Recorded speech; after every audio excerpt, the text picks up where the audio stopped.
Gimana kabarnya? Puji Tuhan, keadaan luar biasa. Saya yakin dan percaya Bapak Ibu, saat kita mengatakan bahwa kita keadaannya luar biasa, saya yakin dan percaya itu adalah penyertaan dari Tuhan. Amin Bapak Ibu.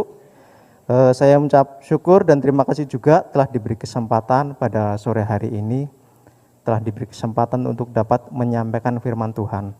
Ya, saya mengucap terima kasih pada Pak Gembala pada sidang jemaat di tempat ini.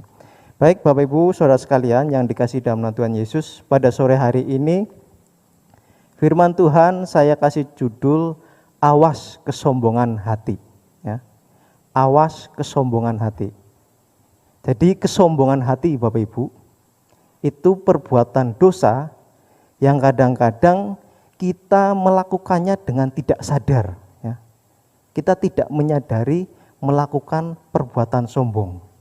Ya. Jadi kadangkala kita melakukan perbuatan dosa ini tanpa disadari oleh kita. Kita angkuh, kita congkak ya. Makanya pada sore hari ini saya mau mengingatkan Bapak Ibu, awasi hati Bapak Ibu ya, waspadai hati Bapak Ibu, jangan sampai sikapnya menjadi sombong. Apalagi visi gereja kita pada tahun ini yaitu menjadi manusia Allah. Nah, kalau ingin menjadi manusia Allah, tetap dengan rendah hati, walaupun sudah mengejar keadilan, mengejar kasih, dan sebagainya. Baik Bapak Ibu Saudara sekalian, kita akan baca di dalam Lukas 18.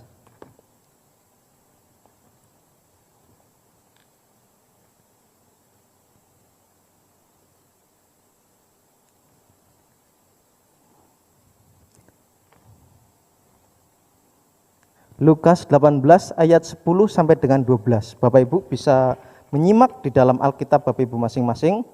Saya akan bacakan untuk Bapak Ibu semuanya. Lukas 18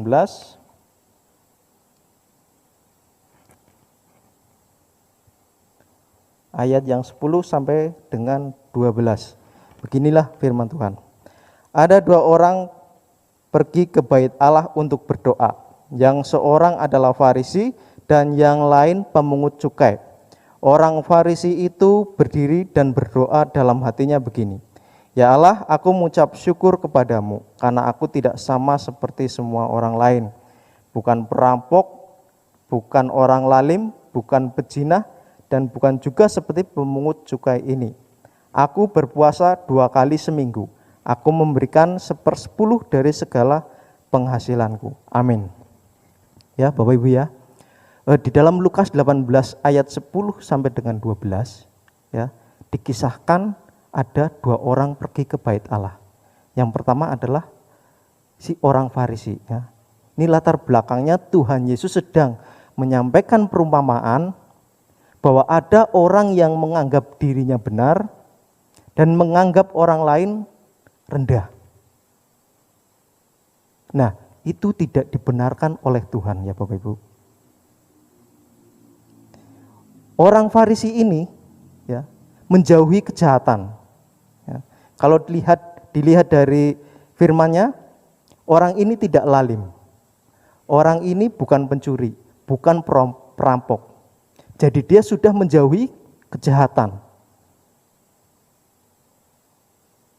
Dia mau menjadi manusia Allah, tetapi di dalam ucapan doanya,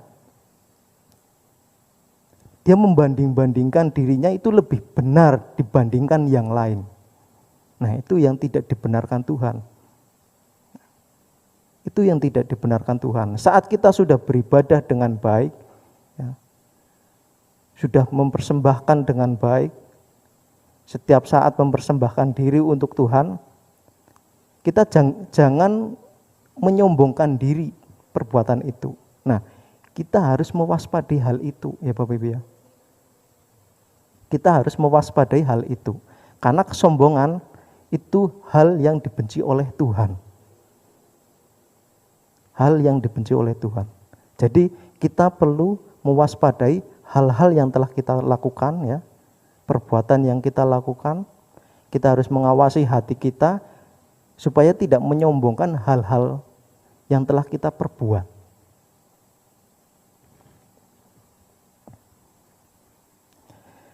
Ya, di sini kita belajar ya, hal-hal yang perlu kita perhatikan supaya jangan jadi sombong ya. Ada hal-hal yang bisa menjadikan kita sombong. Ada hal-hal yang menjadikan kita sombong. Jadi salah satunya perbuatan ibadah, kebaikan, hal-hal besar.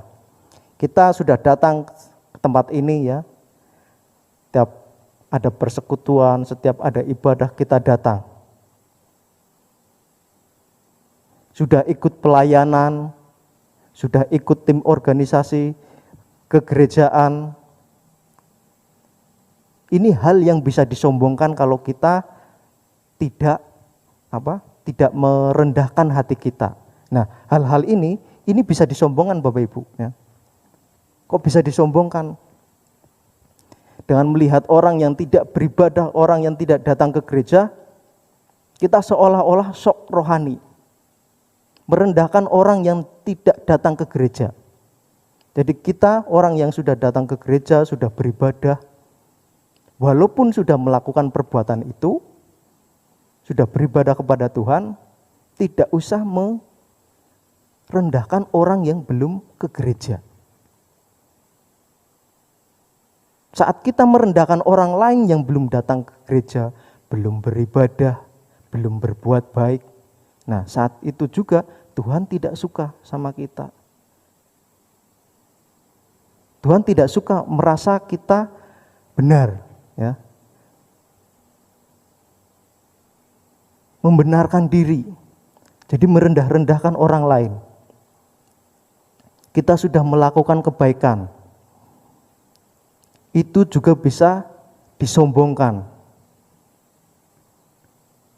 Ada bencana alam, kita datang ke tempat itu, ya. Kita menyumbang, kita membantu, ya. Itu hal baik. Itu hal yang baik, hal yang disukai Tuhan. Tetapi saat kita telah melakukan hal yang baik itu, tapi di dalam perjalanan kita menyombongkan hal-hal itu, ya, itu karena aku, ya, karena perbuatanku. Itu kalau tanpa aku, sana nggak mungkin bencana korban-korban itu tidak akan tertolong. Misalkan seperti itu. Nah, itu udah menyombongkan diri. Jadi mengagung-agungkan diri. Itu karena aku korban-korbannya jadi selamat. Itu karena aku menyumbangkan suatu hal yang besar. Jadi orang-orang bisa tertolong. Saat kita sudah melakukan perbuatan yang baik, perbuatan yang besar, biarlah perbuatan itu menjadi kemuliaan Tuhan saja. Ya Bapak Ibu, jangan kita mengagung-agungkan diri. Jangan mengagung-agungkan diri atas perbuatan kita. Nah, jadi kita perlu mewaspadai, ya, mewaspadai hal-hal yang bisa menjadikan kita sombong. Yang pertama adalah perbuatan. Kita waspadai perbuatan kita. Kalau kita sudah baik, ya sudah lakukan. Kalau jahat, kayaknya tidak perlu disombongkan ya Bapak Ibu ya. Tetapi kadangkala kejahatan pun disombongkan.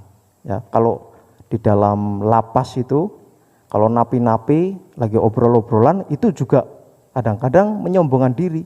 Udah jahat, sombong lagi. Nah kan berat banget itu dosanya. Ya, yang satu mencuri, ya, oh kenapa masuk lapas? Mencuri. Yang satu menipu.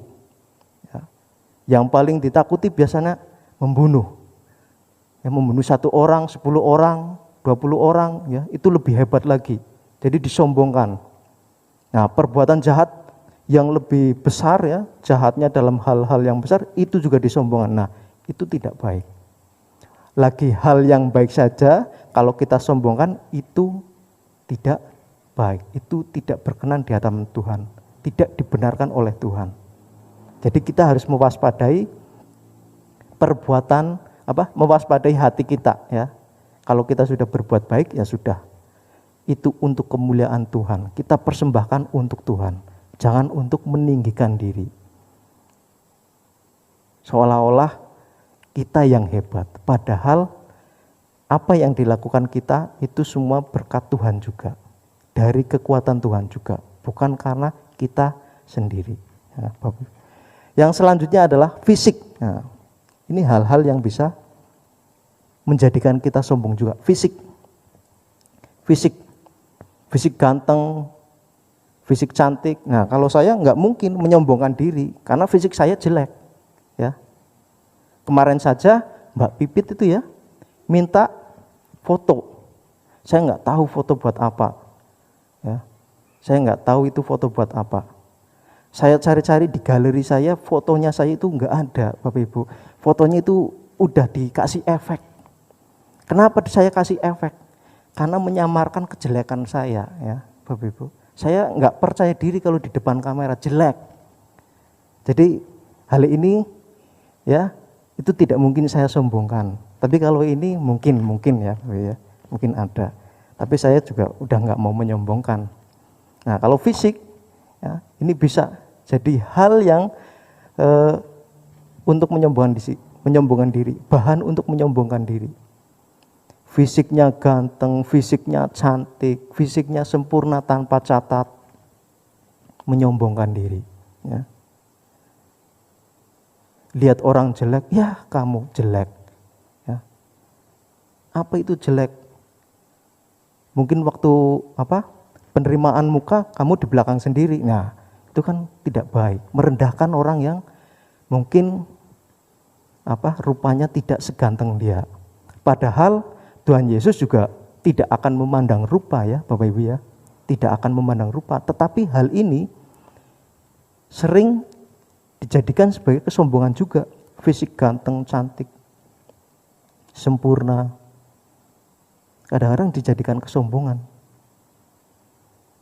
Jadi kalau kita memiliki fisik yang ganteng, cantik, sempurna, jelek seperti saya, enggak apa-apa, kita syukuri. Kita pergunakan untuk kemuliaan Tuhan juga, untuk memuliakan Tuhan. Fisik ganteng untuk memuliakan Tuhan, berbuat baik. Kita persembahkan diri kita itu hanya untuk Tuhan. Enggak perlu meninggikan diri. Enggak perlu membenarkan diri. Lihat orang jelek, lihat orang cacat, udah langsung menghakimi. Ini pasti orang berdosa ini. Makanya dikasih cacat. Nah, itu merendahkan. Enggak usah seperti itu Bapak Ibu. Ya. Jadi hal-hal ini, perbuatan fisik, ini bahan yang bisa menjadikan kita sombong. Selanjutnya adalah status sosial. Status sosial juga bisa menjadikan kita sombong Bapak Ibu. Derajat kita tinggi. Ya. Mungkin di lingkungan kita sebagai ketua RT kita sombongkan. Ketua RW kita sombongkan. Ya. Menjadi lurah kita sombongkan. Dengan derajat tinggi, kuasa yang tinggi, wewenang yang tinggi kita sombongkan. Banyak yang seperti itu. Malah kadang-kadang dia bukan apa-apa, tetapi kerabatnya ada yang menjadi pejabat, itu juga disombongkan kerabatnya. Ya, kalau pas lagi di jalan ada tilangan kayak gitu ya, wah mentang-mentang kerabatnya, ini baru kerabatnya udah sombong. Itu ada nggak? Ada Bapak Ibu. Arogan. Mentang-mentang kerabatnya ini pejabat, anggota DPR lah, bupati lah, gubernur lah. Padahal dia bukan apa-apa, tetapi udah sombong. Nah, itu tidak baik, tidak dibenarkan oleh Tuhan ya Bapak Ibu ya. Jadi derajat ini seringkali digunakan menjadi alat kesombongan juga oleh beberapa orang, termasuk harta. Nah, harta ini juga termasuk kategori bahan yang bisa disombongkan. Punya mobil mewah disombongkan. Punya rumah gedung, lantainya lantai 10 disombongkan. Ya. Jadi itu hal-hal yang benda duniawi yang disombongkan oleh orang tersebut, itu sebenarnya tidak dihitung kalau dalam Kalau mau masuk kerajaan surga itu nggak dihitung. Harta-harta itu, ya, harta duniawi itu tidak dihitung Bapak Ibu. Tetapi beberapa orang menyombongkan hartanya. Hartanya melimpah, rekeningnya di dalam tabungannya ada miliaran, triliunan, itu disombongkan. Kalau lihat orang miskin, ya orang miskin. Apa itu orang miskin? Kamu tidak kerja keras seperti saya, merendahkan orang miskin bahwa dia tidak bekerja keras. Nah, ini jadi percuma. Saat kita memiliki berkat yang melimpah, yang seharusnya digunakan untuk kemuliaan Tuhan, malah untuk disombongkan. Harusnya saat kita diberkati yang melimpah-limpah, pergunakan untuk memuliakan nama Tuhan juga. Untuk memuliakan Tuhan juga. Jadi tidak perlu digunakan untuk menyombongkan diri. Ya, Bapak Ibu yang sudah kaya, derajatnya tinggi, ya, perbuatannya baik, hati-hati. Perhatikan hati Bapak Ibu, awasi hati Bapak Ibu. Jangan sampai perbuatan Bapak Ibu, fisik, status sosial yang dimiliki oleh Bapak Ibu ini dijadikan bahan kesombongan. Karena kesombongan adalah hal yang dibenci oleh Tuhan. Ya.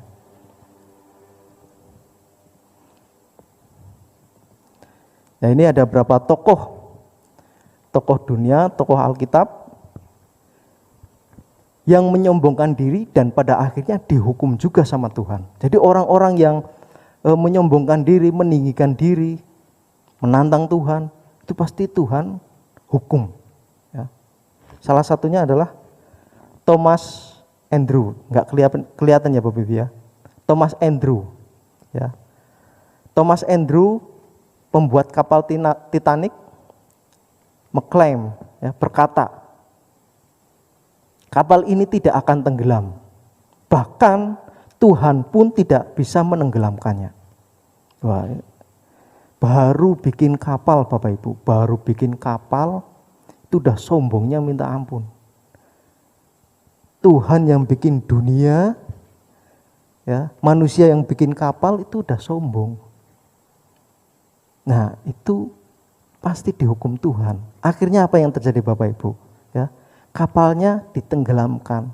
Karena apa? Menyombongkan diri. Karena menyombongkan diri. Nah, misalkan Bapak Ibu sudah bikin, ya, mungkin bikin gedung bertingkat yang kokoh, mungkin bikin perusahaan yang hebat, ya, mungkin Bapak Ibu arsitektur atau pengusaha atau kontraktor, ya, udah bikin sesuatu hal yang kokoh, yang besar, yang kuat, itu jangan disombongkan Bapak Ibu. Udah bikin gedung, ini kokoh, gempa 10 skala liter itu nggak mungkin goyang. Tuhan pun nggak akan bisa menggoyangkan. Nah, itu juga sebuah kesombongan. Kita itu bukan apa-apanya di hadapan Tuhan Bapak Ibu. Ciptaan kita itu bukan apa-apanya. Gampang sekali dihancurkan, gampang sekali dilenyapkan. Jadi tidak perlu disombongkan. Ya. Kalau kita sombong, pasti Tuhan akan hukum. Pasti Tuhan akan rendahkan kalau kita meninggikan diri. Jadi kalau Bapak Ibu punya kemampuan tinggi, skill tinggi, itu juga nggak perlu disombongkan. Mungkin pinternya di atas rata-rata, itu juga nggak perlu disombongkan. Nggak perlu menghina-hina yang mungkin dia bodoh, ya, mungkin nggak gampang ngerti, ya, nggak perlu menghina, nggak perlu merendahkan. Cukup bersyukur dalam hati, ya, sudah diberkati dengan kepintaran, kepandaian, dan pergunakan untuk kemuliaan Tuhan. Amin Bapak Ibu. Yang selanjutnya tokoh di dalam Alkitab ada Lucifer, lebih dikenal iblis, ya, bintang timur putra fajar. Dia juga malaikat Allah yang sombong. Ya. Ini si iblis ini Bapak Ibu. Nah, ini gara-gara ini kita semua itu jadi berdosa. Ya, ini gara-gara ini nih, iblis. Bintang timur putra fajar. Dia itu status sosialnya di dalam kerajaan Allah itu tinggi. Ya. Saking hebatnya, saking dipercayanya sama Tuhan, dia malah menjadi sombong, angkuh. Dia berkata bahwa aku hendak naik ke langit, aku hendak mendirikan tahtaku mengatasi bintang-bintang Allah. Aku hendak duduk di atas bukit pertemuan jauh di sebelah utara. Ya, ini bintang timur putra fajar. Bintang timur putra fajar, si iblis. Malaikat yang punya status sosial tinggi, malaikat Allah ini angkuh, sombong. Ini awal dari segala dosa manusia. Gara-gara si iblis ini jatuh di dalam kesombongan, ya, dalam keangkuhan, akhirnya dihukum oleh Tuhan, jatuh ke bumi. Ya. Nah, pas ketemu manusia pertama, digodalah manusia pertama. Jatuhlah manusia pertama yang akhirnya semua manusia ikut berdosa. Manusia ikut berdosa gara-gara si iblis dulu yang sombong, yang angkuh. Coba kalau dulu mungkin bintang timur putra fajar tidak sombong, tidak angkuh ya Bapak Ibu ya. Kita mungkin menikmati di dalam bumi yang dunia yang indah ya, yang tidak susah payah mencari rezeki. Tapi karena dosa akhirnya cari rezeki susah payah, melahirkan pun sakit ya. Mungkin kalau dulu si iblis ini, bintang timur putra fajar ini tidak sombong, mungkin melahirkannya cukup kelar. Ya. Nggak perlu sakit bersalin itu nggak ada. Ya. Damai. Tapi gara-gara ini si bintang timur. Nah, setelah iblis jatuh ke dalam dosa, ya, ini tinggal menggoda manusia. Ya, manusia suruh berbuat jahat. Akhirnya membunuh, menipu, mencuri, berdusta, dan sebagainya. Kalau sudah kejahatan dia nggak mau, nah yang terakhir adalah kesombongan. Ya, yang terakhir adalah kesombongan. Caranya seperti itu. Kalau orang-orang itu sudah menjauhi kejahatan, ya, menjauhi kejahatan, dekat sama Tuhan, ya, berbuat baik. Nah itu dipakai sama Tuhan, masukin kesombongan. Jadinya kesombongan ini tanpa disadari tanpa disadari hati kita kadangkala melakukan kesombongan tersebut. Ya, mentang-mentang sudah berbuat baik, ya, menghina yang lain, merendahkan yang lain. Mentang-mentang kita sudah melakukan hal besar, kita sudah menyombongkan diri. Dan itu sering terjadi. Kadang-kadang saya juga heran ya Bapak Ibu. Kadang-kadang juga heran.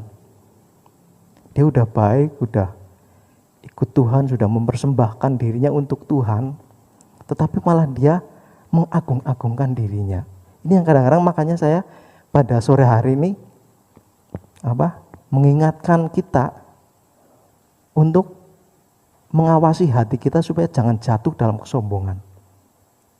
Ini juga mengingatkan diri saya juga pribadi. Jangan sampai jatuh dalam kesombongan. Ya. Kalau kita jatuh dalam kesombongan, pasti dihukum oleh Tuhan. Selanjutnya adalah Nebukadnezar. Ini juga manusia yang sombong. Manusia yang sombong ya, yang membentuk kerajaan Babel itu menjadi besar. Dia merasa karena kekuatan kuasanya ya, itu bisa menjadikan Babel itu besar. Dia sombong. Dalam hatinya kerajaan Babel ini bisa besar itu karena kuasaku, karena kekuatanku, ya. Belum selesai ngomong dihukum sama Tuhan. Bapak Ibu bisa baca di dalam Daniel 4. Dihukum sama Tuhan. Karena apa? Karena sombong, Bapak Ibu. Sudah melakukan hal besar, dia sombongkan kekuatan dirinya. Meninggikan dirinya. Saat itulah Tuhan pasti hukum. Ya, makanya kita harus hati-hati. Jangan sampai hati kita jatuh dalam kesombongan. Karena kesombongan adalah hal yang dibenci Tuhan. Itu di dalam Amsal, ya.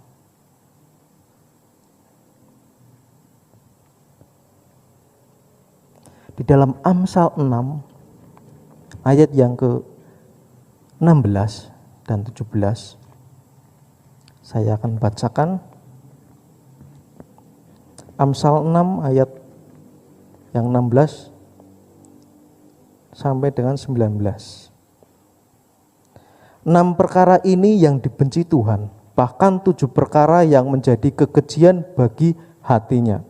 Mata sombong, lidah dusta, tangan yang menumpahkan darah orang tidak bersalah, hati yang membuat rencana-rencana yang jahat, kaki yang segera lari menuju kejahatan, seorang saksi dusta yang menyembur-nyemburkan kebohongan dan yang menimbulkan pertengkaran saudara. Amin. Ya, Bapak Ibu. 6 perkara bahkan 7 perkara yang dibenci oleh Tuhan. Dibenci sama Tuhan ini, Bapak Ibu. Dibenci sama manusia saja rasanya itu menyakitkan hati, ya Bapak Ibu, ya. Dibenci sama manusia itu menyakitkan hati. Padahal kita sudah baik, sudah benar, dibenci, dibully, itu menyakiti hati kita. Lah ini dibenci sama Tuhan, Bapak Ibu, yang punya keselamatan, kehidupan kekal, yang punya keselamatan, punya kehidupan kekal, sampai dibenci oleh Tuhan, tamat riwayat kita, ya Bapak Ibu, ya. Kita binasa, Bapak Ibu, kalau sampai kita dibenci oleh Tuhan. Jadi hati-hati. Hati-hati, awasi hati Bapak Ibu, waspadai hati Bapak Ibu. Jangan sampai Bapak Ibu itu jatuh ke dalam kesombongan, keangkuhan, kecongkakan. Itu perkara yang dibenci oleh Tuhan. Nah, ini ada beberapa cara untuk menghindari sikap sombong. Yang pertama adalah berhenti memikirkan kelebihan diri. Ya, kelebihan diri di sini maksudnya bukan kelebihan berat badan, ya Bapak Ibu, ya, tetapi ya tadi perbuatan, ya, fisik yang ganteng, yang cantik, status sosial, itu kelebihan diri. Itu jangan sering dipikirkan. Saat kita memikirkan hal-hal itu, ya, kita sudah melakukan perbuatan besar, ya, kita pikirkan terus, lama-lama menjadi, oh itu karena aku, makanya bisa seperti itu, ya. Oh, gereja ini tanpa saya ini nggak mungkin seperti ini, nggak mungkin ada saya-nya. Misalkan seperti itu, ya Bapak Ibu, ya. Ini soundnya kalau tanpa aku itu nggak mungkin soundnya sebagus itu. Misalkan seperti itu. Karena apa? Dipikirkan terus, itu saya yang mempersembahkan, ini yang saya yang mempersembahkan. Sebenarnya sama kayak saya juga. Saya kadang-kadang juga dulu-dulu ternyata setelah saya introspeksi diri, saya juga sempat sombong ternyata. Tapi saya minta ampun Tuhan. Kantor saya itu, kayak gitu. Tapi setelah ada saya, jadinya bagus. Jadinya ini, jadinya meningkat. Nah, itu kesombongan ternyata, Bapak Ibu. Saat saya meninggikan diri, ternyata saya sombong. Jadi saya puji Tuhan, Tuhan mengingatkan saya juga, ya, supaya jangan sombong. Kalau kita sudah melakukan hal-hal besar, ya, kita syukuri, puji Tuhan. Kita persembahkan perbuatan yang baik itu untuk memuliakan Tuhan. Yang kedua adalah tegaskan bahwa kita orang berdosa. Nah, prinsip ini saya pakai menegaskan saya orang berdosa. Kenapa demikian? Karena pada saat saya menegaskan bahwa diri saya adalah orang berdosa, saya tidak mudah menghakimi orang lain. Saya tidak mudah menghakimi orang lain saat saya tegaskan bahwa diri saya adalah orang berdosa. Jadi kalau ada orang yang jahat, ada yang berbuat dosa, ya udah sama-sama orang berdosa, ya. Cuma saya yang orang berdosa yang sedang mengejar kebaikan, keselamatan, hidup kekal, ya.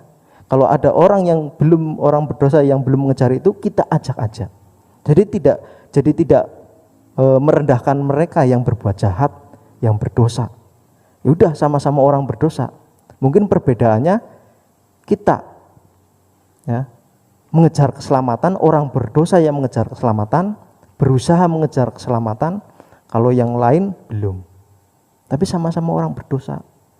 Jadi nggak perlu menghakimi, merendahkan orang berdosa. Ya, pada saat kita menganggap diri kita benar, wah saya bukan orang berdosa, saya udah menjauhi kejahatan kok. Gereja saya punya visi ini dan saya udah melakukan itu semua. Kesabaran, kesetiaan, saya udah melakukan itu. Lihat orang berdosa kelihatannya merendahkan, ya. Nah, saat itulah kita perlu hati-hati. Jangan sampai terlanjut sampai sombong. Jangan sampai sombong. Ya, saya ulangi, jangan sampai sombong Bapak Ibu. Ya udah mengejar keadilan, sudah sabar, setia, udah bagus. Nggak perlu disombongkan. Ya. Tegaskan bahwa kita orang berdosa. Saya pakai prinsip itu. Saya orang berdosa. Saya bukan orang benar. Tapi sedang berusaha, ya, berupaya untuk menjadi orang yang lebih baik lagi, menjadi the man of God, ya. Menjadi manusia Allah yang benar-benar disayang oleh Tuhan, yang berkenan di hadapan Tuhan. Jadi tidak perlu merendahkan orang lain yang berbuat jahat, berbuat dosa. Selanjutnya, jangan rendahkan orang lain sekalipun mereka jahat, ya. Bapak Ibu, sekalipun di sekitar kita ada orang yang berbuat jahat, ada orang yang berbuat dosa, kita jangan sekali-kali merendahkan mereka. Yaudah, kalau mereka berdosa, mereka jahat, dah biarkan menjadi urusan orang tersebut dengan Tuhan. Kalau kita mau mengasihi, ajak mereka untuk berbuat baik. Kalau dia nggak bisa diajak, doakan saja supaya mereka jadi baik. Ya. Tidak perlu merendahkan orang yang berbuat jahat. Mungkin dia perampok, dia penipu, dia pezina, dia orang lalim. Udah jangan direndah-rendahkan. Kita nggak tahu, ternyata mereka lebih merendahkan diri di hadapan Tuhan. Itu bisa berkenan di hadapan Tuhan. Kita nggak tahu, Tuhan yang lebih mengetahui hati orang. Tapi saat kita merendah-rendahkan orang lain, orang yang jahat, itu bisa berbahaya. Itu tidak dibenarkan oleh Tuhan. Di dalam Lukas 18 tadi, ya, Tuhan tidak membenarkan itu. Walaupun kita sudah melakukan ibadah, berbuat baik, saat kita menyombongkan hal itu, ya udah, Tuhan benci itu. Ya Bapak Ibu ya, awasi hati kita, waspadai hati kita, jangan sampai jatuh dalam kesombongan. Saat kita melakukan kesombongan, itu kita akan binasa. Slide terakhir ya Bapak Ibu, simpulan. Saat kita berada di titik kehidupan yang semuanya berlebih secara jasmani dan rohani, berhati-hatilah, karena pada titik itulah hadir kesombongan yang harus kita waspadai. Ya. Kita harus mewaspadai hati kita, jangan sampai sombong. Kalau kita memiliki jasmani dan rohani yang berlebih, kita benar-benar harus mewaspadai. kita sudah tidak melakukan hal jahat, kita sudah melakukan hal baik, diberkati oleh Tuhan melimpah-limpah, jangan sampai kita mengagungkan diri kita sendiri. Karena pada saat kita mengagungkan diri sendiri, membangga-banggakan diri kita, saat itulah kita jatuh dalam dosa juga, yaitu jatuh dalam kesombongan. Tuhan Yesus memberkati.